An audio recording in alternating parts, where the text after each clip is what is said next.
My father was, he's on the left here, my father was officer of the General Staff of the Soviet Army. He was inspector of land forces, Soviet troops stationed in countries like Mongolia, Cuba, East European countries. This is the picture taken at the entrance of my Institute of Oriental Languages. It's a part of Moscow State University. As every Soviet student, I was, quote-unquote, volunteering for harvesting grain in Kazakhstan. By the end of my training in school, I was recruited by the KGB. This picture was taken on that day, and you can see again how happy it feels to be recruited by the KGB. Pay special attention to number of bottles on the table. One of my functions was to keep foreign guests permanently intoxicated the moment they land at Moscow airport. In 1967, the KGB attached me to this magazine, Look magazine. A group of 12 people arrived to USSR from United States to cover the 50th anniversary of October Socialist Revolution in my country. From the first page to the last page, it was a package of lies.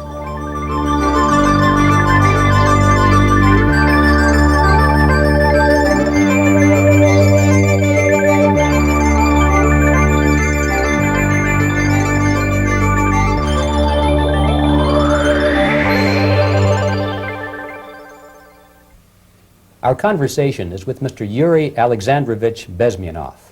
Mr. Bezmenov was born in 1939 in a suburb of Moscow. He was the son of a high-ranking Soviet Army officer. He was educated in the elite schools inside the Soviet Union and became an expert in Indian culture and Indian languages. He had an outstanding career with Novosti, which was the, and still is, I should say, the press arm or the press agency of the Soviet Union. It turns out that this is also a front for the KGB. One of his interesting assignments was to brainwash foreign diplomats when they visited Moscow. And he'll tell us a little bit about how they did this and how they planted information which eventually wound up in the press of the free world. He escaped to the West in 1970 after becoming totally disgusted with the Soviet system, and he did this at great risk to his life. He certainly is one of the world's outstanding experts on the subject of Soviet propaganda and disinformation and active measures. Mr. Bezmenov, I'd like to begin by having you tell us a little bit about some of your childhood memories. Well, the most vivid memory of my childhood was Second World War, or to be more precise, the end of the Second World War, when all of a sudden United States, from a friendly nation, which helped us to defeat Nazism, turned overnight into a deadly enemy. And it was very shocking because all newspapers were trying to present an image of belligerent, aggressive American imperialism. Most of the things that we were taught is that United States is aggressive power, which is just about to invade our beautiful, free, socialist country, that American CIA is dropping Colorado beetles on our beautiful potato fields to eliminate our crops, and each schoolboy had a picture of Colorado bug on the back page of his notebook, and we were instructed to go into collective fields to search for those little Colorado bugs. Of course we couldn't find any, neither we could find many potatoes, and that was explained again by the encroachments of the decadent imperialist power. The anti-American paranoia, hysteria in the Soviet propaganda was to such of such a higher degree that many less skeptical people or less stubborn would really believe that United States is just about to invade our beautiful motherland, and some secretly hope that it will come true. That's interesting. Yes. Well, getting back to life inside the Soviet Union or inside communist countries in general, in this country, at the university level primarily, we read and hear that the Soviet system is different from ours, but not that different, and that there is a convergence developing between all of the systems of the world, and that really it doesn't make an awful lot of difference what system you live under, because you have corruption and dishonesty and tyranny and all that sort of thing. From your personal experience, what is the difference between life under communism and life in the United States? Well, life is obviously very much different for simple reason that the Soviet Union is a state capitalist economically. It's a state capitalism where an individual has absolutely no rights, no value, his life is nothing, it's just like an insect. He is disposable, whereby in the United States even the worst criminal is treated as a human being, he has a fair trial, and some of them capitalize on their crimes. They publish their memoirs in their prisons and get handsomely paid by your crazy publishers. The differences, of course, in the daily life are very various, depending on whom we are talking about. In my own private life, I never suffered from communism simply because I was brought up in a family of high-ranking military officer. Most of the doors were open for me. Most of my expenses were paid by the government, and I never had any troubles with the authorities or with the police. So, in other words, I would say I enjoyed, or I had good reasons to enjoy, all the advantages of so-called socialist system. My main motivations to defect had nothing to do with affluence. It was mainly moral indignation, moral protest, rebellion against the inhuman methods of the Soviet system. Well, specifically, what did you object to? I objected, first of all, against oppression of my own dissidents and intellectuals. And that was the most disgusting thing that I witnessed as a young man, young student, who was brought up at a very troublesome period in our history, from Stalin to Khrushchev, from total tyranny and oppression to some kind of liberalization. Second, when I started working for the Soviet embassy in India, to my horror, I discovered that we are millions times more oppressive than any colonial or imperialist power in the history of mankind. That my country brings to India not freedom, progress, and friendship between the nations, but racism, exploitation, and slavery, and of course economical inefficiency to this country. Since I fell in love with India, I developed something which by KGB standards is extremely dangerous thing. It's called split loyalty, when an agent likes a country of assignment more than his own country. I literally fell in love with this beautiful country, a country of great contrasts, but also great humility, great tolerance, and philosophical and intellectual freedoms. My ancestors used to live in caves and eat raw meat when India was a highly civilized nation 6,000 years ago. So obviously the choice was not to the advantage of my own nation. I decided to defect and to entirely dissociate myself from that brutal regime. Mr. Bezmenov, we've read a lot about the concentration camps and the slave labor camps under the Stalin regime. Now the general impression in America is that those things are part of the past. Are they still going on today, or what is the status? Yes. There is no qualitative change in the Soviet concentration camp system. There are changes in numbers of prisoners.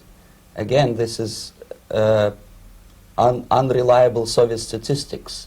We don't know how many political prisoners are there in the Soviet concentration camps. But we sure know from various sources that at each particular time there are close to 25 to 30 million of Soviet citizens who are virtually kept as slaves in forced labor camp system.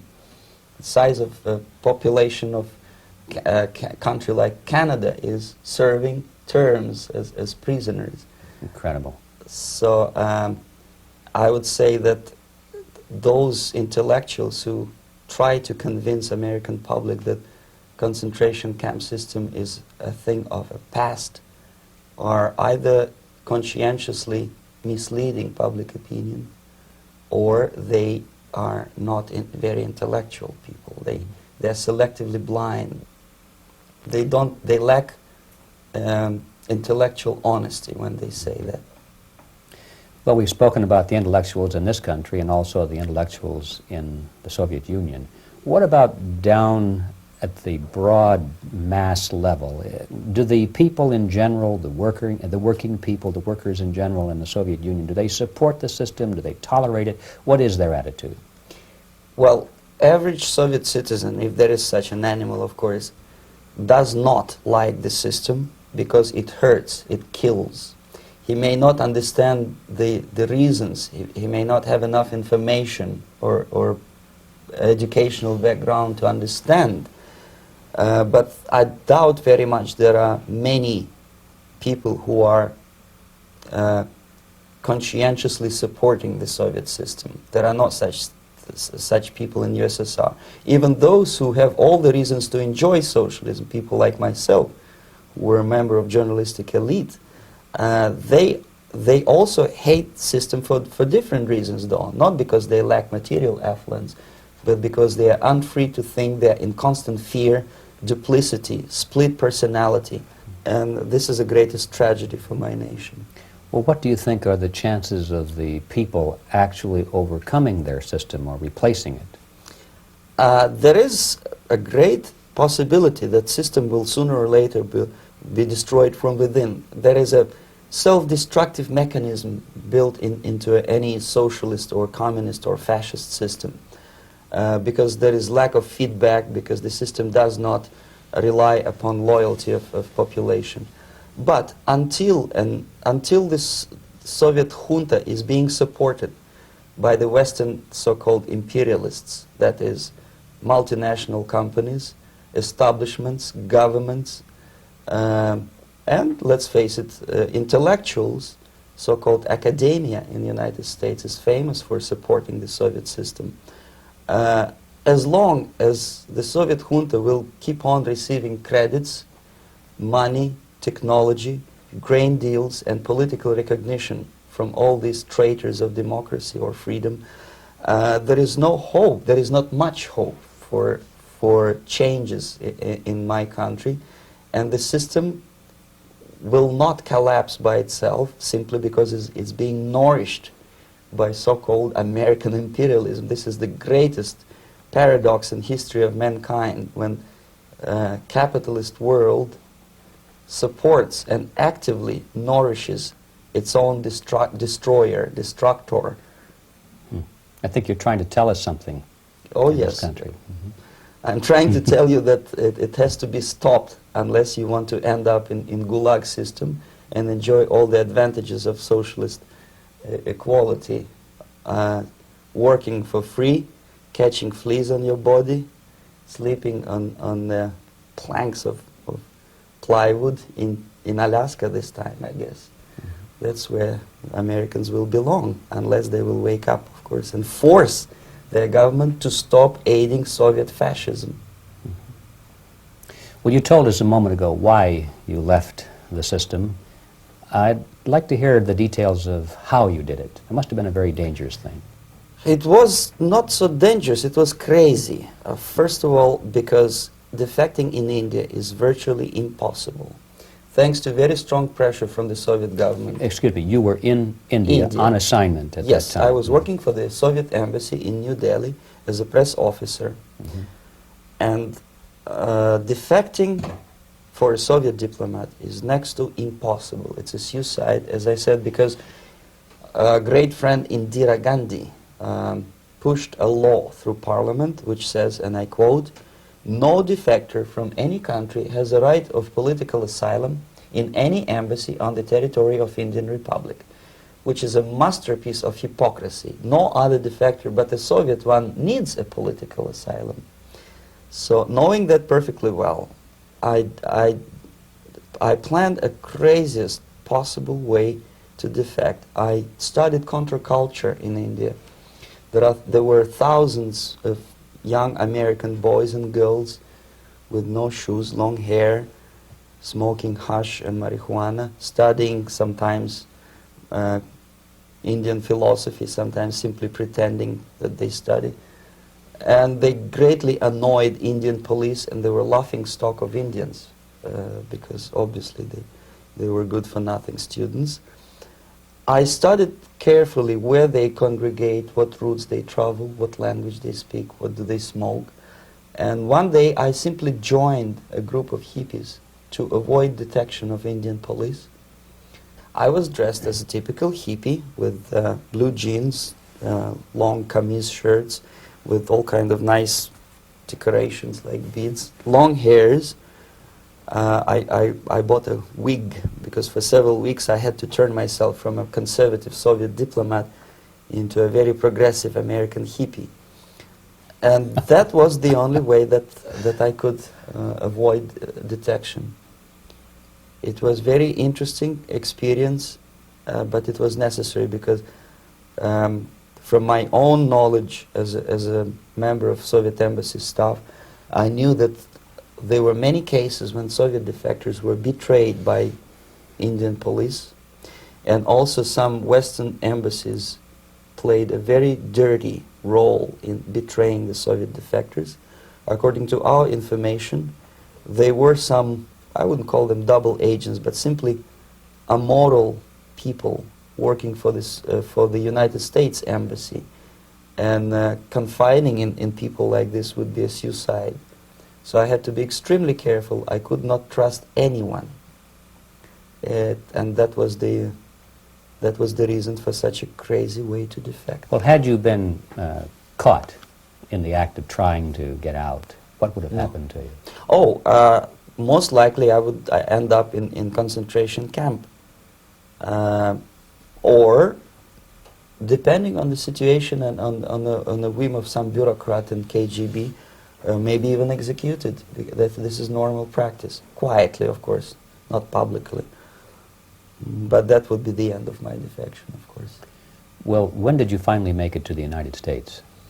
In 1970, after about 6 months of debriefing in Athens by the CIA, and I presume FBI too, they let me go first to Germany, then to Canada. That was my decision. I had to change my identity to protect my family and my friends in USSR. And also I was a little bit paranoid knowing that both Soviet KGB and probably some double agents within the American system may be after me. So I wanted to settle down as far away as possible. I requested CIA to give me some kind of new identity and just let me go on my own. And I settled in Canada. I was a student. I changed many professions, from farm help and laundry truck driver to language instructor and broadcaster for Canadian Broadcasting Corporations in Montreal. Well, have you had any threats on your life or any yes. unpleasant relations? In about 5 years, KGB eventually discovered that I am working for Canadian Broadcasting. I made a very big mistake. I started working for overseas service of CBC, which is similar to Voice of America, in Russian language. And of course, monitoring service in USSR picked up every new voice. Every new announcer, they would make it a point to discover who he is. And in 5 years, sure enough, slowly but surely, they discovered that I am not Thomas Schumann, that I am Yuri Alexandrovich Bezmenov, and that I am working for Canadian Broadcasting, and undermining beautiful détente between Canada and USSR. And the Soviet ambassador Alexander Yakovlev made it his personal effort to discredit me. He complained to Pierre Trudeau, who is known to be a little bit soft on socialism. And the management of CBC behaved in a very strange, cowardly way, unbecoming to representatives of an independent country like Canada. They listened to every suggestion that Soviet ambassador gave, and they started shameful investigation, analyzing content of my broadcasts to USSR. And sure enough, they discovered that some of my statements were probably would be offending to the Soviet Politburo. So I had to leave my job. And of course, subtle intimidations. They would say something like, please cross the street carefully because, you know, traffic is very heavy in Quebec. And fortunately, I know about the psychology and the logic of activity of the KGB, and I never allowed myself to be intimidated. This is the worst thing. This is what they expect a person, a defector, to be intimidated. Once they spot that you are scared, they keep on developing that line And then eventually you either have to give up entirely and work for them, or they neutralize you. They would definitely stop all kind of political activity, which they failed to do in my case, because I was stubbornly working for the Canadian Broadcasting. And in response to their intimidations, I said that, look, this is a free country, and I am as free as you are. And I also can drive very fast. And gun control is not yet established in Canada, so I had a couple of good shotguns in my basement. So welcome to visit me someday with your Kalashnikovs machine guns. So obviously it didn't work. Intimidation didn't work.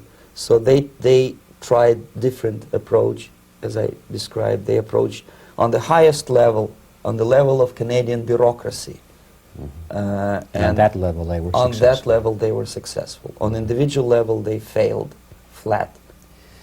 Mr. Bezmenov has brought a series of slides with him that he has taken from the Soviet Union, and I think this is a good time to take a look at the slides. Yes. Now, the viewers will be able to see these slides as we talk about them. Yes, this is a collection of slides which are, some of them are snapshots from my family album, some of them are documents which I smuggled from the Soviet embassy, and some are reproductions from local mass media. I usually show them to establish my credibility as a defector. This is a picture of my native town, Mytishi, about 20 miles north from Moscow.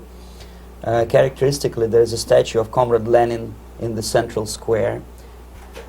This is myself at the age of 7, again, characteristically, under the statue of Comrade Stalin, extending his friendly hand to peoples of the world. At that age, of course, I was still idealistically minded young communist, and I still believe that sooner or later things will go for better.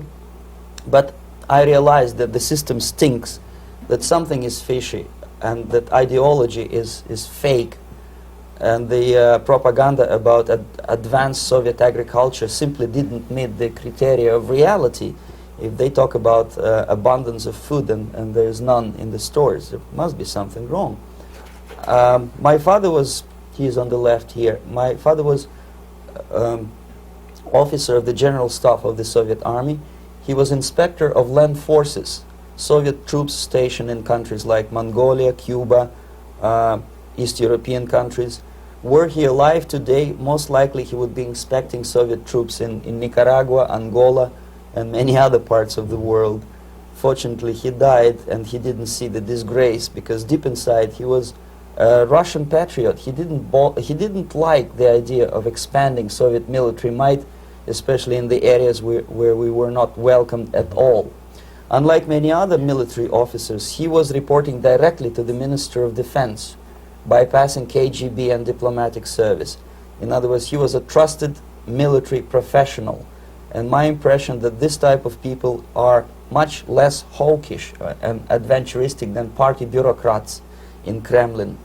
When American mass media describes Soviet military as potentially dangerous counterpart for Pentagon, I simply laugh, because I know better. I know that the most dangerous part of the Soviet power structures are not military at all. Most likely, if they come to power in my country, they'll be more sensible negotiators for nuclear disarmament and withdrawal of the Soviet troops from many parts of the world. But if someone from the party structure or the KGB structure were to give the orders for a military they have to obey, they yes, would follow. because they are professional military. But they, you see, the triangle of power and hate in USSR is the party at the top, the party elite, the oligarchy of the party, then the military and the KGB at the bottom. They hate each other. And the most hated triangle, the most hated corner of the triangle is the Communist Party bureaucrats. They are the most adventuristic, senile megalomaniacs. They can start war, I wouldn't be surprised. Not the military. They know what war is. Yes. At least my father did. This is the picture taken at the entrance of my Institute of Oriental Languages. It's a part of Moscow State University. I graduated in 1963. And I, Now, excuse me, which one were you on? I am on the right. You're on the right. And on the left is my my schoolmate Vadim Smirnov, who later was a apparatchik in the Central Committee of the Soviet Union Communist Party. What is an apparatchik? It's a functionary, something like civil service in British Empire. Someone who is never fired from the service. He stays there internally. He may not be promoted too high, but he's a dependable bureaucrat who will stay forever. I studied not only languages, but also history, literature, even music. I'm on this picture. I'm trying to learn how to play Indian musical instrument. I even tried to look like an Indian when I was second-year student. Not bad, right? Yes, actually, it was strongly encouraged by the instructors in my school, because the graduates of my school were later on employed as diplomats, foreign journalists, or spies. As every Soviet student, I was quote-unquote volunteering for harvesting grain in Kazakhstan. This is the biggest agricultural blunder of the Soviet government. But I didn't have much choice, of course, because the communist motto borrowed from the Bible says, "Those who do not work shall not eat." And you can see me eating, therefore I was working, and you can see how happy I was about it. I went through a very extensive physical and military training, including the military games in areas, suburban areas of Moscow. And here, for example, we are on a tour in Arkhangelsk area. And by the end of my training in school, I was recruited by the KGB. This picture was taken on that day, and you can see again how happy it feels to be recruited by the KGB. Our conversation with Yuri Alexandrovich Bezmenov, who is a defector from the Soviet Union, a former propaganda agent for Novosti and the KGB, will continue after this message.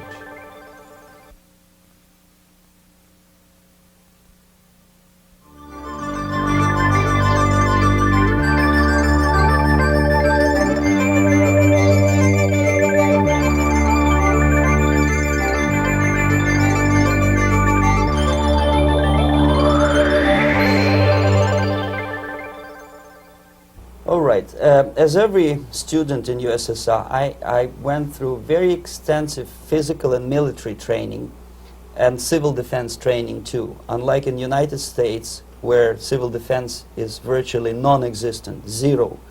In USSR, every student, whatever his major subject, has to go through very extensive 4-year military and civil defense training. You can see me here with a group of students during one of the war games near Moscow. The main idea, of course, is to prepare a huge reserve army of the USSR. Each student has to graduate as a junior lieutenant. In my case, it was administrative and military intelligence service. My first assignment was to India as a translator with the Soviet Economical Aid Group, building refinery complexes in Bihar state and Gujarat state. At that time, I was still naively, idealistically believing that what I was doing contributes to the understanding and cooperation between the nations. It took me quite a number of years to realize that what we were bringing to India was a new type of colonialism, 1,000 times more oppressive and exploitative than any colonialism or imperialism in history of mankind. But at that time, I was still hoping that, well, maybe it's not that bad, could be worse, and things may go for better. And I even tried to implement the beautiful Marxist motto, proletarians of all the countries unite. I tried to unite with a nice Indian girl, and I was fascinated by Indian culture, by the family life in this country. But obviously, Communist Party had different plans for my genes, so I had to marry this beautiful Russian girl.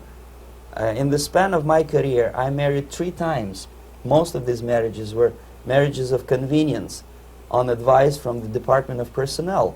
This is normal practice in USSR. When a Soviet citizen is assigned to a foreign job, he has to be married, either to keep family in USSR as hostages, or, if it's a convenience marriage like mine, so that the husband and wife are virtually informers on each other to prevent defection or contamination by decadent imperialist or capitalist ideas. In my case, I hated that girl so much that the moment I landed in Moscow, we were divorced, and I married later, second time. By the end of my first assignment in India, I was promoted to the position of public relation officer. You can see me here translating a speech by a Soviet boss. And you're on the right. I'm on the right here, yes. And it was, the occasion was commissioning of the refinery complex in Bihar, Barauni. Back in Moscow, I was immediately recruited by Novosti Press Agency, which is a propaganda and ideological subversion front for the KGB. 75% of the members of the Novosti are commissioned officers of the KGB. The other 25 are, like myself, co-opted agents who are assigned to specific operations. In this particular case, you can see me talking to students of Lumumba Friendship University in Moscow. This is a huge school under the direct control of the KGB and Central Committee, where future leaders of the so-called national liberation movements are being educated and selected carefully. And some of them have absolutely, this, for example, is a group of students from Lumumba. They don't look like students at all. They look more like military, and that's exactly what they were. They were dispatched back to their countries to be leaders of the so-called national liberation movements, or to be translated into normal human language, leaders of international terrorist groups. Another area of activity when I was working for the Novosti was to accompany groups of so-called progressive intellectuals, writers, journalists, publishers, teachers, professors of colleges. You can see me here in Kremlin. I'm second on the left, with a group of Pakistani and Indian intellectuals. Most of them pretended they don't understand that we are actually working on behalf of the Soviet government and the KGB. They pretended that they are actually being guests, VIP intellectuals, that they are treated according to their merits and their intellectual abilities. For us, they were just a bunch of political prostitutes to be taken advantage for various propaganda operations. Therefore, you can see perfectly well the senior colleague of mine on the left doesn't really have that much respect on his face, and myself with a very skeptical smile, typical KGB sarcastic smile, anticipating another victim of ideological brainwashing. This is how a typical conference in Novosti headquarters in Moscow looked like. Sitting in the middle is Boris Burkov, the then director of Novosti Press Agency, high-ranking party bureaucrat in the Department of Propaganda. I am standing next to a famous Indian poet, Sumitranandan Pant. He was famous because he was an author. He was the author of a famous poem titled Rhapsody to Lenin. That's why he was invited to USSR, and everything was paid by the Soviet government. Pay special attention to number of bottles on the table. This is one of the ways to kill the awareness or curiosity of foreign journalists. One of my functions was to keep foreign guests permanently intoxicated the moment they land at Moscow airport. I had to take them to the VIP lounge and toast to friendship and understanding between the nations of the world. Glass of vodka, then a second glass of vodka. And in no time, my guests would be feeling very happy. They would see everything in kind of pink, nice color. And that's the way I had to keep them permanently for the next 15 or 20 days.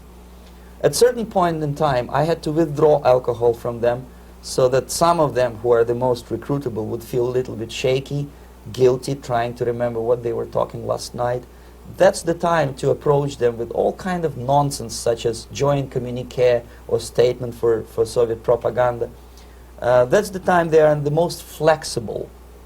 And of course, what they didn't understand, they didn't realize or pretended not to realize, that myself, who was drinking together with them, was not drinking at all. I had ways to get rid of alcohol through various techniques, including special pills which were given to me by my colleagues.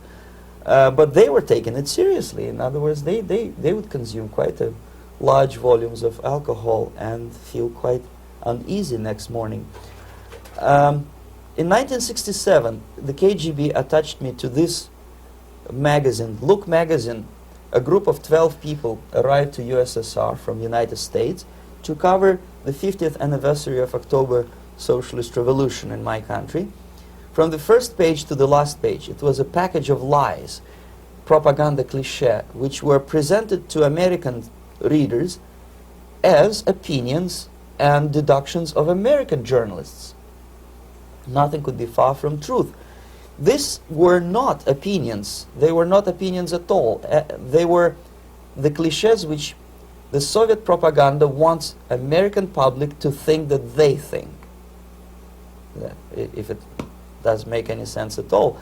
It sure does, because from the viewpoint of the Soviet propaganda, although there are some subtle criticisms of the Soviet system, the basic message is that Russia today is a nice, functioning, efficient system supported by majority of population. That's the biggest lie. And of course, American intellectuals and journalists from Look magazine elaborated on that untruth in various different ways. They intellectualized that lie.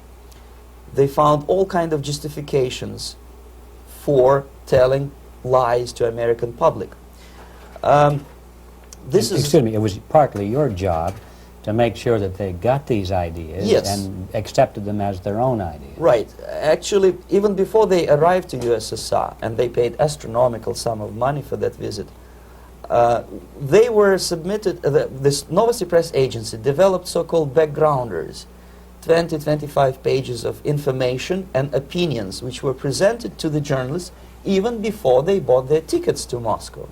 They had to analyze the situation, and judging on their reaction to that backgrounder, the local Novosti representative or local Soviet diplomat in Washington, D.C. would assess whether they be given visa to USSR or not. So they were selected ahead of time. Yes, they were pre-selected very carefully, and there is not much chance for honest journalists to arrive to USSR and to stay there for 1 year and to bring this package of lies back home. This, for example, is a centerfold of the Look magazine. They presented this monument erected by Communist Party in Stalingrad as the symbol, personification of Russian military might. And they said in the article, which is published on the site, that Soviets are very proud of the victory in the Second World War. This is another big myth, a lie.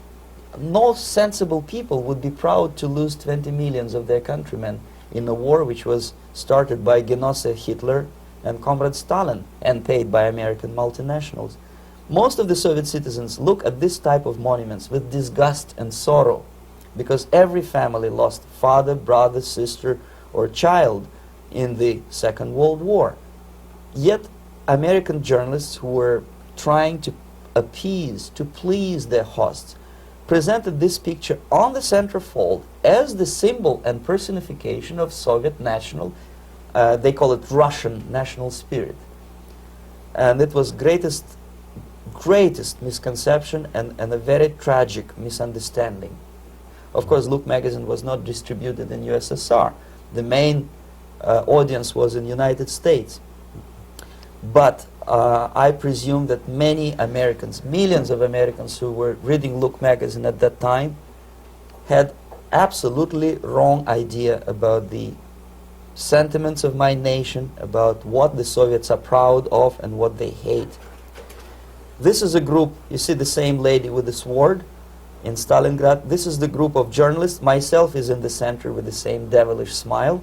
And Mr. Philip Harrington is on the extreme left there with his camera. This is the gentleman which was so deaf or so uninterested in what I had to say to him. This is the same picture, a blow-up of the same picture. Many guests from various countries, in this particular case from Asia and Africa, were taken by me as a Novosti Press agency employee for a tour across Siberia, for example. We would show them typical kindergarten, you see, nothing special by American standards, just nice children sitting, eating their breakfast or lunch. What they could not understand, or they pretended not to understand, that this is an exemplary kindergarten. This is not the kindergarten for average person or average family in USSR. And we maintain that illusion in their minds. You can see myself under the red spot in the middle there, with the same business-like expression. I'm doing my job. That's what I'm assigned to do, and that's what I was paid to do. But deep inside, I still hope that at least some of these useful idiots would understand that what they are looking at has nothing to do with the level of affluence in my nation. This is a better picture which reflects the true spirit of the Soviet childhood. This picture was printed in a Canadian government publication by mistake. In the middle you can see children playing on a small courtyard, and the caption goes, "This is a typical kindergarten in Siberia." What these idiots didn't understand, that it is not kindergarten at all. It is a prison for children of political prisoners. But there was not a single mentioning that what they were visiting actually was an area of concentration camps. And the job of people like myself to help them to not to notice that they are actually talking to prisoners. Most of the children were dressed, especially on the occasion of the foreigners' visit. Of course, there were no corpses on the ground. There were no machine gun guards. And well, it looks not very pleasant, as you see.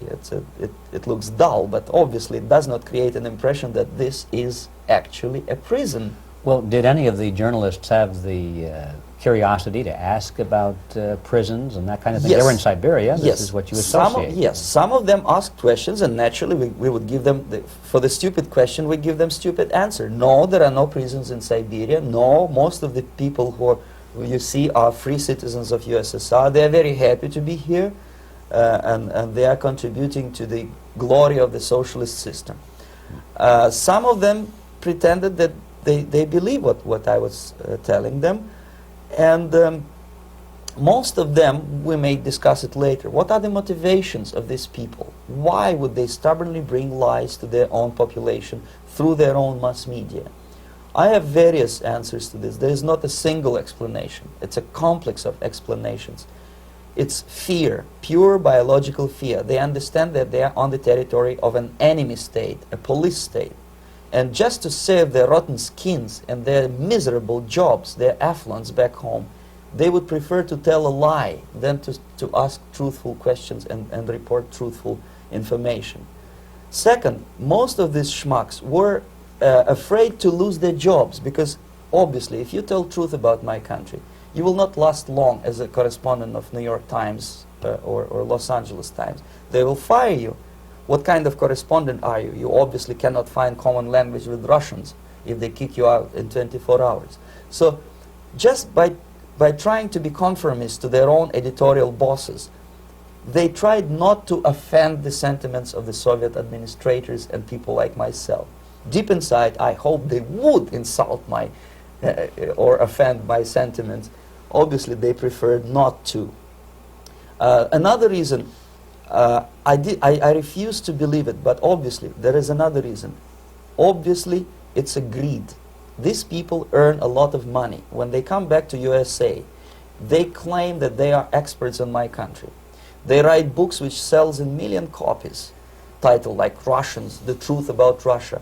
Most of it is lie about Russia. Yet they claim to be Sovietologists. They play back myth about my country, the propaganda cliches. Yet they stubbornly resist the word of truth. If a person like Solzhenitsyn is either defecting or kicked out of USSR, they try all their best to discredit him and to discourage him. I don't have much chance to appear on national network with a true story about my country. But a useful idiot like Hendrik Smith or Robert Kaiser, they are big heroes. They come back from USSR, they say, oh, we were talking to dissidents in Russia. Big deal. Soviet dissidents are chasing American correspondents in the streets, and they are cowardly escaping from these contacts. For some strange reason, if you want to know more about Spain, you refer to Spanish writers. If you want to learn more about French, you read French writers. Even about Antarctica, I bet you would read Penguins. Only about the Soviet Union, for some strange reason, you read Hendricks and Schmendricks and all kind of Kissingers, because they claim that they know more about my country. They know nothing, or next to nothing, or they pretend that they know more than they actually do. I would say they are dishonest people who lack integrity and common sense and intellectual honesty. They bring back all kind of stories like that. A kindergarten in Siberia. Omitting the most important fact, it's a prison for children of political prisoners. Another greatest example of monumental idiocy of American politicians. Edward Kennedy was in Moscow, and he thought that he is a popular, charismatic American politician who is easygoing, who can smile, dance at the wedding in Russian palace of marriages. What he did not understand, or maybe he pretended not to understand, that actually he was being taken for a ride. This is a staged wedding, especially to impress foreign media, or useful idiots like Ed Kennedy. Most of the guests there, they had security clearance, and they were instructed what to say to foreigners. This is exactly what I was doing. You can see me in the same damn wedding palace in Moscow where Ed Kennedy was dancing here. You see, smiling. He thinks he's very smart. From the viewpoint of Russian citizens who observe this idiocy, he's narrow-minded, egocentrical idiot who tries to earn his own popularity through participation in propaganda farces like this. Here you can see myself. On the right, again, exemplary Soviet bride. On the left, 3 journalists from various countries, Asia, Africa, and Latin America. Obviously, they enjoying the situation. They will go back home and write the reports. We were present on a regular Soviet wedding. They were not present on a regular Soviet wedding. They were present, they were part of a farce, of a circus performance. Another thing which I had to, sometimes risking my life, to explain to foreigners. Time magazine, for example, is very critical of South African racist regime. The whole article was dedicated to the shameful internal passport system where blacks are not allowed to live with whites. For some strange reason, for the last 14 years since my defection, nobody wanted to pay attention to my passport. This is my passport. It also shows my nationality, and it has a police rubber stamp, which is called propiska in Russian language, which assigns me to a certain area of residence. I cannot leave that area, same way as this black man cannot leave the area in South Africa. Yet we call South African government racist regime.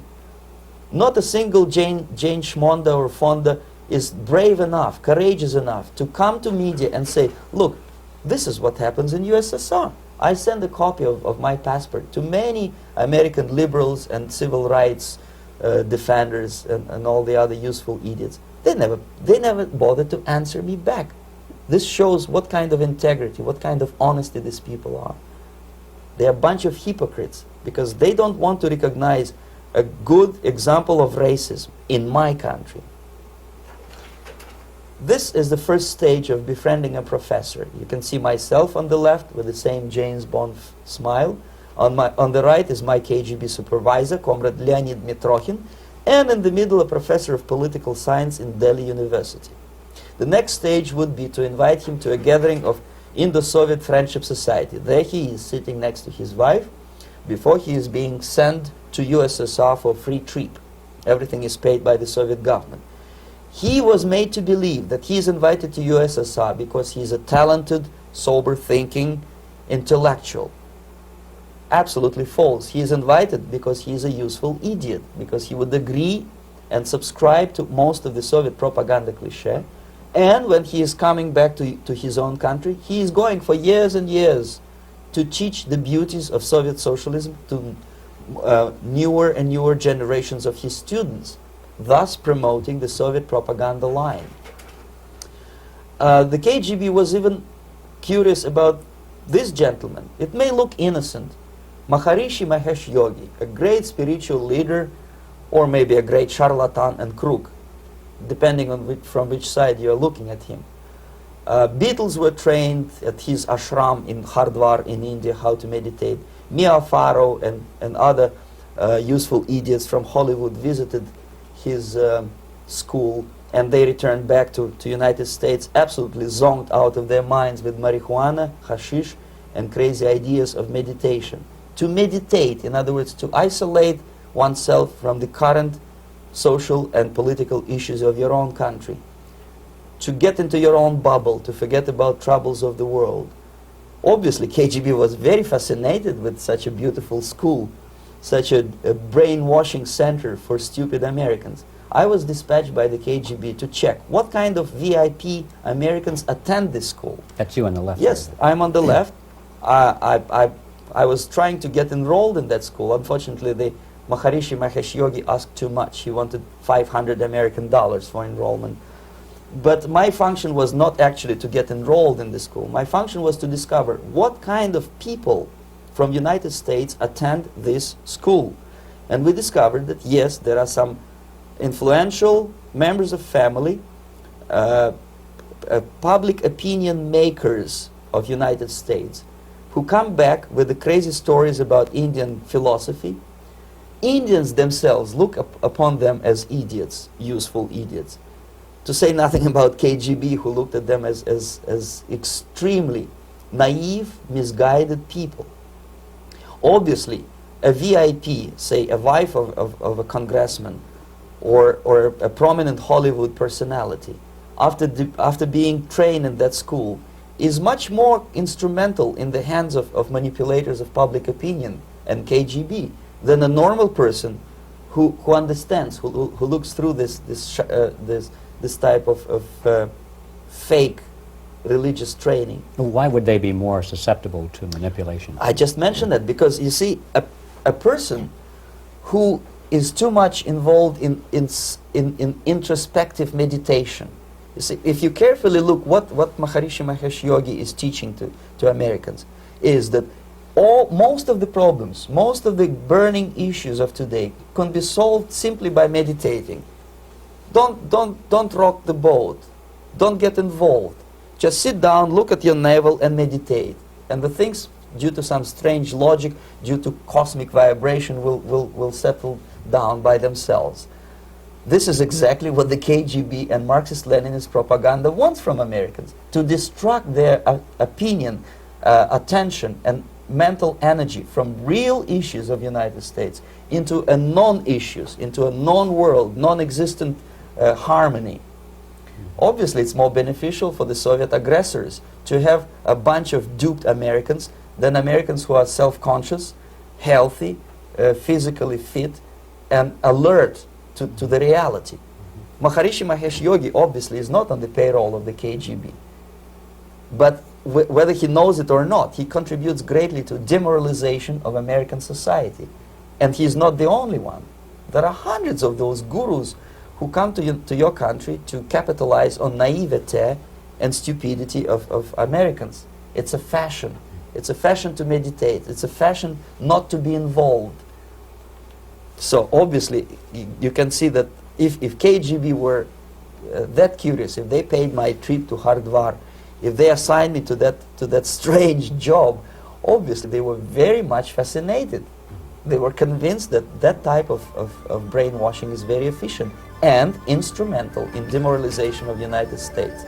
Our conversation with Yuri Alexandrovich Bezmenov, who is a defector from the Soviet Union, a former propaganda agent for Novosti and the KGB, will continue after this message.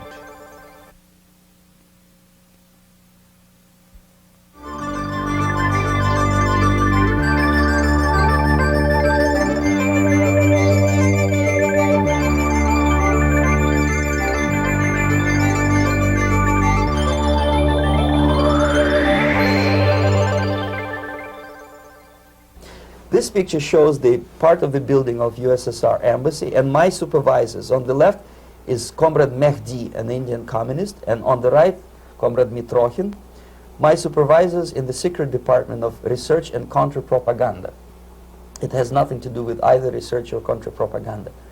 Most of the activity of that department was to compile huge volume of information on individuals who were instrumental in creating public opinion.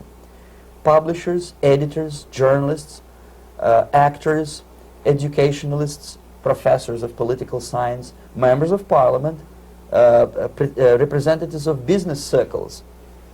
Most of these people were divided roughly in two groups. Those who would toe the Soviet foreign policy, they would be promoted to the positions of power through media and public opinion manipulation. Those who refused the Soviet influence in their own country would be character assassinated or executed physically come revolution. Same way as in the small town of Hue in South Vietnam, several thousands of Vietnamese were executed in one night when the city was captured by Viet Cong for only 2 days. And American CIA could never figure out how could possibly communists know each individual, where he lives, where to get him, and would be arrested in one night, basically in some 4 hours before dawn, put on a van, taken out of the city limits and shot. The answer is very simple. Long before communists occupied the city, there was extensive network of informers, local Vietnamese citizens, who knew absolutely everything about people who are instrumental in public opinion, including barbers and taxi drivers. Everyone who was sympathetic to the United States was executed. Same thing was done under the guidance of the Soviet embassy in Hanoi, and same thing I was doing in New Delhi. To my horror, I discovered that in the files where people were doomed to execution, there were names of pro-Soviet journalists with whom I was personally friendly. Pro-Soviet? Yes. They were idealistically minded leftists who made several visits to USSR, and yet the KGB decided that come revolution or drastic changes in political structure of India, they will have to go. Why is that? Because they know too much. Simply because, you see, the useful idiots, the leftists who are idealistically believing in the beauty of Soviet socialist or communist or whatever system, when they get disillusioned, they become the worst enemies. That's why my KGB instructors specifically made a point, never bother with leftists. Forget about these political prostitutes. Aim higher. This was my instruction. Try to get into large circulation, established conservative media. Rich, filthy rich movie makers, intellectuals, so-called academic circles. Cynical, egocentric people who can look into your eyes with angelic expression and tell you a lie. These are the most recruitable people, people who lack moral principles, who are either too greedy or too suffer from self-importance. They feel that they matter a lot. These are the people who KGB wanted very much to recruit. But to eliminate the others, to execute the others, don't they serve some purpose? Wouldn't they be the ones they rely on? They serve purpose only at the stage of destabilization of a nation. For example, your leftists in United States, all these professors and all these beautiful civil rights defenders, they are instrumental in the process of the subversion only to destabilize the nation. When their job is completed, they are not needed anymore. They know too much. Some of them, when they get disillusioned, when they see that Marxist-Leninists come to power, obviously they get offended. They think that they will come to power. That will never happen, of course. They will be lined up against the wall and shot. But they may turn into the most bitter enemies of Marxist-Leninists when they come to power. And that's what happened in Nicaragua. You remember most of these former Marxist-Leninists were either put to prison or one of them split, and now he's working against Sandinistas. It happened in Grenada when Maurice Bishop was already a Marxist. He was executed by a new Marxist who was more Marxist than this Marxist. Same happened in Afghanistan when first there was Taraki, he was killed by Amin, then Amin was killed by Babrak Karmal with the help of KGB. Same happened in Bangladesh when Mujibur Rahman, very pro-Soviet leftist, was assassinated by his own Marxist-Leninist military comrades. It's the same pattern everywhere. The moment they serve their purpose, all the useful idiots are either be executed entirely, all the idealistically minded Marxists, or exiled, or put in prisons, like in Cuba. Many former Marxists are in Cuba, in prison. So most of the Indians who were cooperating with the Soviets, especially with our Department of Information of the USSR Embassy, were listed for execution. And when I discovered that fact, of course I was sick. I was mentally and physically sick. I thought that I'm going to explode one day during the briefing at the ambassador's office. I would stand up and say something that we are basically a bunch of murderers. That's what we are. It has nothing to do with friendship and understanding between the nation and blah, blah, blah. We are murderers. We behave as a bunch of thugs in a country which is hospitable to us, a country which with ancient traditions. But I did not defect. I tried to get the message across. To my horror, nobody wanted even to listen, least of all to believe what I had to say. And I tried all kinds of tricks. I would leak information through letters or lost documents or something like that. And still I got no message. The message was not published, even in the conservative mass media of India. The immediate impulse to defect was Bangladesh crisis, which was described by American correspondents as Islamic grassroots revolution, which is absolute baloney. There was nothing to do with Islam, and there was no grassroots revolution. Actually, there are no grassroots revolutions, period. Any revolution is a byproduct of a highly organized group of conscientious and professional organizers, but has nothing to do with grassroots. In Bangladesh, it was nothing with grassroots. Most of the Awami League party members, Awami League means People's Party, were trained in Moscow in the High Party School. Most of the Mukti Fauj leaders, Mukti Fauj in Bengali means People's Army, same as SWAPO and all kind of liberation armies all over the world, the same bunch of useful idiots. They were trained at Lumumba University and various centers of the KGB in Simferopol, in Crimea, and in Tashkent. So when I saw that Indian territory is being used as a jumping board to destroy East Pakistan, I saw myself thousands of so-called students traveling through India to East Pakistan, through the territory of India, and Indian government pretended not to see what's going on. They knew perfectly well, the Indian police knew it, the intelligence department of Indian government knew it, the KGB of course knew it, and the CIA knew it. That was most infuriating, because when I defected and I explained to the CIA debriefers they should watch out because East Pakistan is going to erupt any moment, they said I was reading too many James Bond novels. Anyway, so East Pakistan was doomed. One of my colleagues in the Soviet consulate in Calcutta, when he was dead drunk, he ventured into the basement to relieve himself, and he found big boxes which said printed matter to Dhaka University. Dhaka is the capital of East Pakistan. And since he was drunk and curious, he opened one of the boxes and he discovered not printed matter. He discovered Kalashnikov guns and ammunition in there. Anyway, it's a long story. When I saw the preparations for the invasion into East Pakistan, obviously I wanted to defect immediately. The only thing I couldn't at that time make up my mind when and where and how.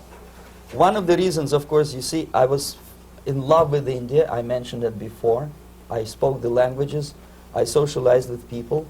And I understood that I had to act fast unless I want this beautiful country to be permanently and irreparably damaged by our presence.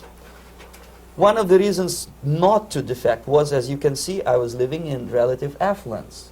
Who the hell in the normal mind would defect and do what? To be abused by your media, to be called McCarthyist and fascist and paranoid, or to drive a taxi in New York City? What for? What the hell for should I defect?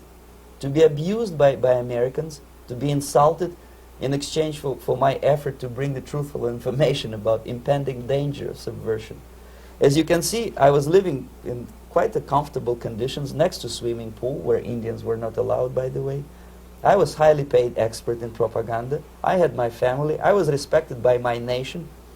My career was cloudless. The third reason, how to defect with the family. To defect with the baby and the wife would be virtual suicide, because according to law, that hypocritical law which I quoted before, the Indian police will have to hand me over back to the KGB, and that will be the end of my defection and probably my life.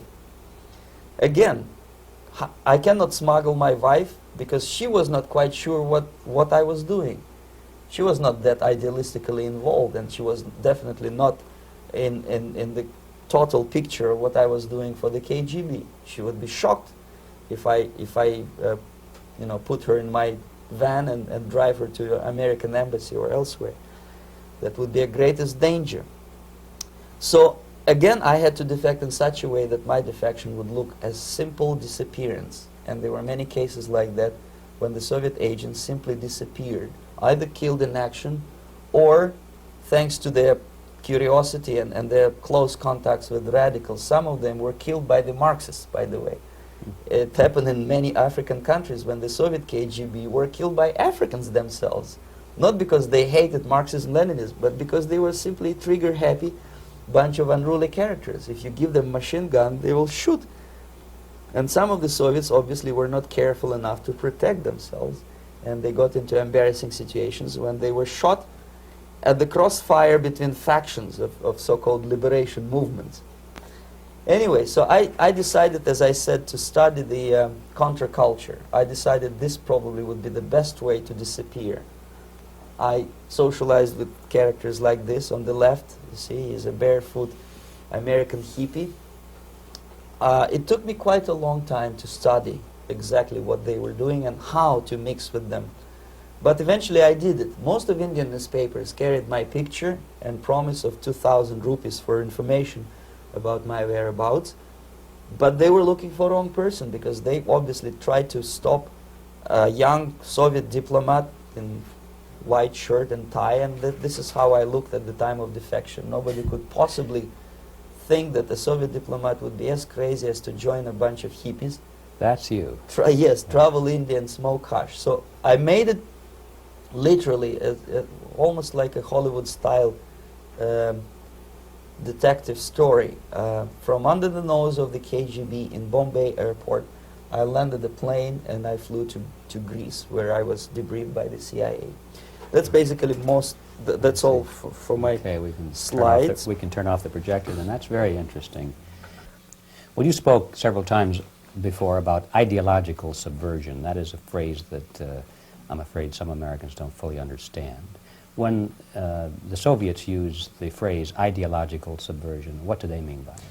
Ideological subversion is the process which is legitimate, overt, and open. You can see it with your own eyes. All you have to do, all American mass media has to do, is to unplug their bananas from their ears, open up their eyes, and they can see it. There is no mystery. There is nothing to do with espionage. I know that espionage intelligence gathering looks more romantic. It sells more deodorants through the advertising, probably. That's why your Hollywood producers are so crazy about James Bond type of thrillers. But in reality, the main emphasis of the KGB is not in the area of intelligence at all. According to my opinion and opinion of many defectors of my caliber, only about 15% of time, money, and manpower is spent on espionage as such. The other 85% is a slow process which we call either ideological subversion or active measures, активные мероприятия in the language of the KGB, or psychological warfare. What it basically means is to change the perception of reality of every American to such an extent that despite of the abundance of information, no one is able to come to sensible conclusions in the interests of defending themselves, their families, their community, and their country. It's a great brainwashing process which goes very slow, and it's divided in 4 basic stages. The first one being demoralization. It takes from 15 to 20 years to demoralize a nation. Why that many years? Because this is the minimum number of years which requires to educate one generation of students in the country of your enemy, exposed to the ideology of the enemy. In other words, Marxism-Leninism ideology is being pumped into the soft heads of at least 3 generations of American students without being challenged or counterbalanced by the basic values of Americanism, American patriotism. The result you can see. Most of the people who graduated in the 60s, dropouts or half-baked intellectuals, are now occupying the positions of power in the government, civil service, business, mass media, educational system. You are stuck with them. You cannot get rid of them. They are contaminated. They are programmed to think and react to certain stimuli in a certain pattern.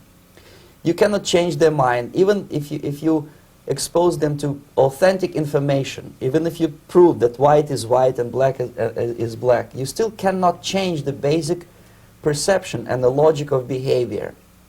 In other words, these people, the process of demoralization is complete and irreversible. To get rid society of these people, you need another 20 or 15 years to educate a new generation of patriotically minded and common sense people who would be acting in favor and in the interests of United States society. And yet these people who've been programmed and, as you say, in place and Yes. who are favorable to an opening with the Soviet concept, these are the very people who would be marked for extermination in this country? Most of them, yes. Simply because the psychological shock when they will see in future what the beautiful society of equality and social justice means in practice, obviously they will revolt. They will be very unhappy, frustrated people. And the Marxist-Leninist regime does not tolerate these people. Obviously they will join the links of dissenters, dissidents. Unlike in present United States, there will be no place for dissent in future Marxist-Leninist America. Here you can get popular like Daniel Ellsberg and filthy rich like Jane Fonda for being dissident, for criticizing your Pentagon. In future, these people will be simply squashed like cockroaches. Nobody is going to pay them nothing for their beautiful, noble ideas of equality. This they don't understand, and it will be greatest shock for them, of course. The demoralization process in the United States is basically completed already. For the last 25 years. Actually, it's overfulfilled, because demoralization now reaches such areas where previously not even Comrade Andropov and all his experts would even dream of such a tremendous success. Most of it is done by Americans to Americans, thanks to lack of moral standards. As I mentioned before, exposure to true information does not matter anymore. A person who was demoralized is unable to assess true information. The facts tell nothing to him. Even if I shower him with information, with authentic proof, with documents, with pictures, even if I take him by force to the Soviet Union and show him concentration camp, he will refuse to believe it until he is going to receive a kick in his fat bottom. When a military boot crashes his, then he will understand, but not before that. That's the tragic of the situation of demoralization. So basically America is stuck with demoralization, and unless, even if you start right now, here, this minute, you start educating new generation of Americans, it will still take you 15 to 20 years to turn the tide of ideological perception of reality back to normalcy and patriotism. The next stage is destabilization. This time, subverter does not care about your ideas and the patterns of your consumption. Whether you eat junk food and get fat and flabby, doesn't matter anymore. This time, and it takes only from 2 to 5 years to destabilize a nation, what matters is essentials: economy, foreign relations, defense systems. And you can see it quite clearly that in some areas, in such sensitive areas as defense and economy, the influence of Marxist-Leninist ideas in the United States is absolutely fantastic. I could never believe it 14 years ago when I landed in this part of the world, that the process will go that fast. The next stage, of course, is crisis. It may take only up to 6 weeks to bring a country to the verge of crisis. You can see it in Central America now. And after crisis, with a violent change of power, structure, and economy, you have so-called the period of normalization. It may last indefinitely. Normalization is a cynical expression borrowed from Soviet propaganda. When the Soviet tanks moved into Czechoslovakia in '68, Comrade Brezhnev said, "Now the situation in brotherly Czechoslovakia is normalized." This is what will happen in the United States if you allow all these schmucks to bring the country to crisis, to promise people all kind of goodies and the paradise on earth, to destabilize your economy, to eliminate the principle of free market competition, and to put a big brother government in Washington, D.C., with benevolent dictators like Walter Mondale, who will promise lots of things, never mind whether the promises are fulfillable or not. He will go to Moscow to kiss the bottoms of new generation of Soviet assassins, never mind. He will create false illusions that the situation is under control. Situation is not under control. Situation is disgustingly out of control. Most of the American politicians, media, and educational system trains another generation of people who think they are living at a peacetime. False. The United States is in the state of war, undeclared total war against the basic principles and the foundations of this system. And the initiator of this war is not Comrade Andropov, of course. It's the system. However ridiculous it may sound, the world communist system or the world communist conspiracy, whether I scare some people or not, I don't give a hoot. If you are not scared by now, nothing can scare you.